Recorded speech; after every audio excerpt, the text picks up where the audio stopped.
മത്സ്യബന്ധനത്തിന് കടലിൽ പോകുന്ന തൊഴിലാളികളുടെ വലകൾ നശിക്കുന്നത് പതിവായിക്കൊണ്ടിരിക്കുകയാണ്. കഴിഞ്ഞ ഒരാഴ്ചക്കിടയിൽ കൊടുങ്ങല്ലൂർ, അഴീക്കോട്, മുനമ്പം മേഖലകളിൽ നിന്ന് മാത്രം മീൻ പിടിക്കാൻ പോയ 4 വള്ളങ്ങളുടെ വലകളാണ് നശിച്ചു പോയത്.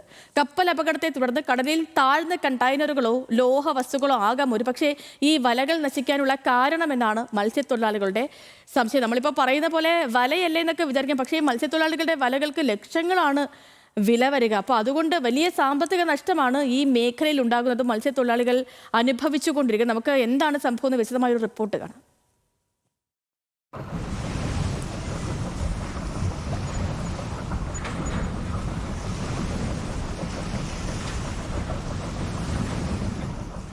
കൊച്ചി തീരത്തെ പടിഞ്ഞാറൻ തീരമേഖലയാകെ ആശങ്കയിലാണ്. കീറിയ വലകളുമായാണ് മീൻ പിടിക്കാൻ പോകുന്ന പലരും ഇപ്പോൾ ദിവസവും മടങ്ങി വരുന്നത്.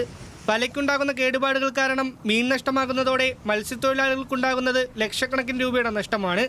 ഉടക്കിൽ വീണ് വല ഞങ്ങൾ റോപ്പ് എടുത്ത് കുറച്ച് വന്നപ്പോൾ ഒരു വലിയ കണ്ടെയ്നറുമായിട്ട് സാധനം പൊന്തി വന്നിട്ട് പിന്നീട് അത് ചെളിയും വെള്ളം കയറി താഴേക്ക് പോവുകയും റോപ്പ് പൊട്ടിപ്പോയി.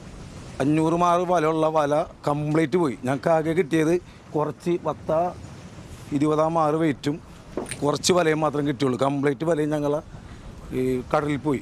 3 വള്ളങ്ങൾ കൂടി പൊക്കിയെടുത്തിട്ടാണ് ഞങ്ങൾക്ക് ഇത്രയും സാധനം കിട്ടിയത്. ഏകദേശം 30 ലക്ഷം രൂപയോളം ചിലവുണ്ട് ഈ സാധനം. മെയ് 25-ന് ആലപ്പുഴ തോട്ടപ്പള്ളിക്ക് സമീപം കടലിൽ താഴ്ന്ന MSC എൽസ 3 കപ്പലിൽ നിന്നുള്ള കണ്ടെയ്നറുകളോ ലോഹവസ്തുക്കളോ ആകാം വല നശിക്കാൻ കാരണമെന്ന് തൊഴിലാളികൾ കരുതുന്നു. കഴിഞ്ഞ ദിവസം അഴീക്കോട് നിന്ന് മത്സ്യബന്ധനത്തിന് പോയ ശ്രീകൃഷ്ണ പ്രസാദം എന്ന വള്ളത്തിലെയും വല നീളത്തിൽ കീറി. വലയും അടിച്ചിട്ടിട്ട് ഇങ്ങോട്ട് പിന്നെ കിട്ടിയിരുന്നില്ല.